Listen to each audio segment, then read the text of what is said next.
guys! Today I'm going to share with you how to make my favorite chai-spiced shortbread fall cookies. Begin by creaming together 2 cups of room temperature butter with 1 cup of packed brown sugar.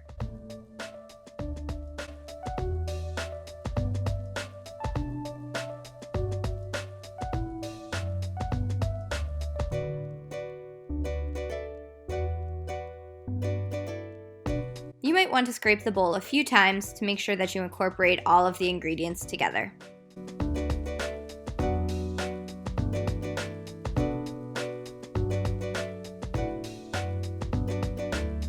Next, add in 2 teaspoons of vanilla and mix it again.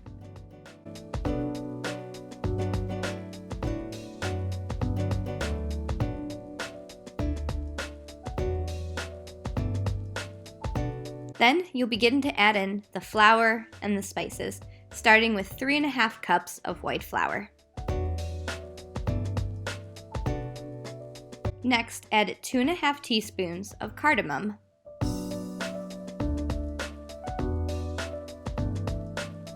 Then, 2 teaspoons of cinnamon.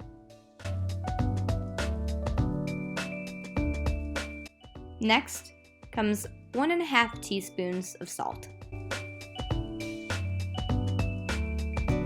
Then add in 1½ teaspoon of ground ginger,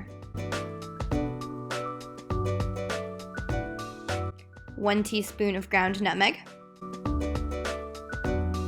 and 1 teaspoon of ground cloves.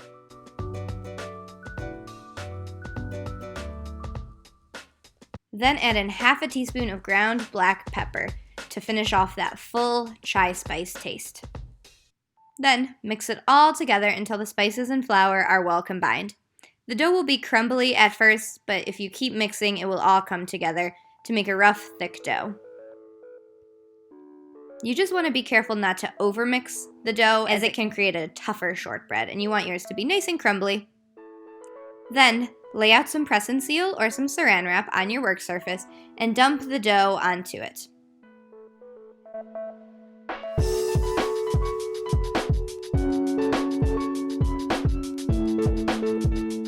Pat the dough gently into a brick shape, being careful not to overwork it or melt the butter. Then, place it in the freezer for about 30 minutes. After the dough feels that it's chilled, or for about 30 to 40 minutes, take it out and lay it back on your surface. Start to pound it out with a rolling pin. I learned this tip from the Great British Bake Off, that it helps it warm up and flatten out slowly, preventing the butter from melting too quickly. You'll be able to tell that your butter is not chilled enough if it starts to A, stick to your rolling pin, or stick to your work surface. If this is the case, just place the entire rolled out dough onto a baking sheet and slide it back into the freezer to chill again. After about 10 minutes, test to the dough again. Then, using your Wilton fall cookie cutters, start to cut out your shapes. I started with the pumpkins. As you'll see, dough that's been properly chilled will peel away easily. You can also use parchment paper underneath to help it. But if the dough's chilled enough, it should pop out of the cookie cutters without much work. You can always feel free to place the dough back into the freezer at any time if it starts to heat up while you're cutting out the cookies. Warm kitchens tend to not be the greatest place to do this because they have so much heat and you're trying to keep them cool. So once your baking sheet is filled, you'll place it back into the freezer for about 5 to 10 minutes to chill the cookies one last time so that they hold their shape while baking. And then we'll put them in the oven at 325 degrees for about 18 to 24 minutes, depending upon the size. The cookies will look tanned when they're finished and be slightly brown around the edges. Make sure to roll up the leftover dough and then flatten it out again to make more cookies so that you don't waste any dough. So let's get icing. First, you'll beat ½ cup of egg whites on high until they become foamy. It's important to achieve the correct consistency in order that the icing will set correctly down the line.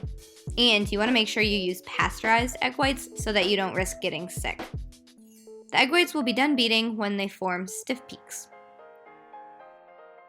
Then add in 4 cups of powdered sugar. You'll mix this all together on low, otherwise you'll have powdered sugar on every surface of your kitchen. Trust me, not a fun mess to clean up. Mix it until just combined.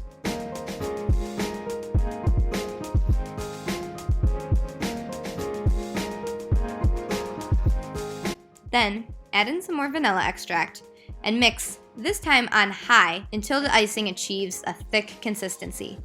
Think honey. You want to be able to run a spoon through the icing and have it take a few seconds before it starts to fill itself back in. So now we get to the fun part.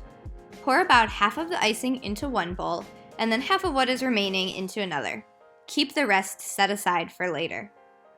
Starting with the larger bowl of icing, add red and yellow food colorings to make a pumpkin orange color. I love to use these Betty Crocker gel colors. They have a really good saturation and they're super easy to use. Then, in the smaller bowl, add blue and yellow coloring gel to make a green, and this will create the stem of your pumpkin. You can adjust the colors as necessary too. Feel free to add in some of the white icing that we set aside to lighten it up if you add too much or want to correct one of the colors. So first, we use a thicker consistency to outline the cookies. This is icing that we made originally at the beginning of the steps. It has about a honey consistency.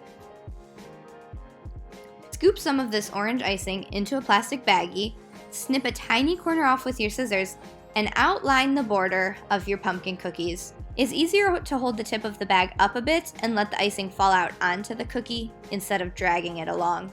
Once the pumpkin outlines are finished, add just a few drops of water to the orange icing in the bowl and mix it. Try to aim for the consistency of a shampoo, which will flood the inside of your cookie and make a nice smooth layer of icing. If you add too much water, you can always correct it by mixing in some of the white, thicker icing again. Feel free to grab a toothpick to smooth over any holes or clean up any leakage off of the sides. Next, fill another small bag with the green frosting and use it to add a small stem to the top of your pumpkin. Now, let's move on to the leaves. Add some more red food coloring to the orange, mix it up, and put it in another plastic bag. Do this process for as many colors as you think you'll want on your fall leaves. So think of all the yellows, the oranges, any color mixture that you want on your fall leaves. Then, using these bags, use the same method that we did before. Outline the cookie in whatever color you prefer, and then flood the inside in a different one. You can even get creative and use multiple colors for each cookie, using a toothpick to swirl them together nicely. Then, mix a little bit of the orange with the green that you had from before to make a warm brown. This will add the veins onto the leaves, and it will also make a nice color if you used the acorn cookie cutters as well. Finally, feel free to go back and touch up any of the cookies. For example, you can dip the toothpick into the white icing and draw a small comma shape on the acorns to make a little highlight. It gives it some depth, makes them look more realistic. Feel free to get as artsy as you want to with these cookies. So I hope you like it. Feel free to subscribe to this video and to my blog to get more ideas just like this. Thanks, guys.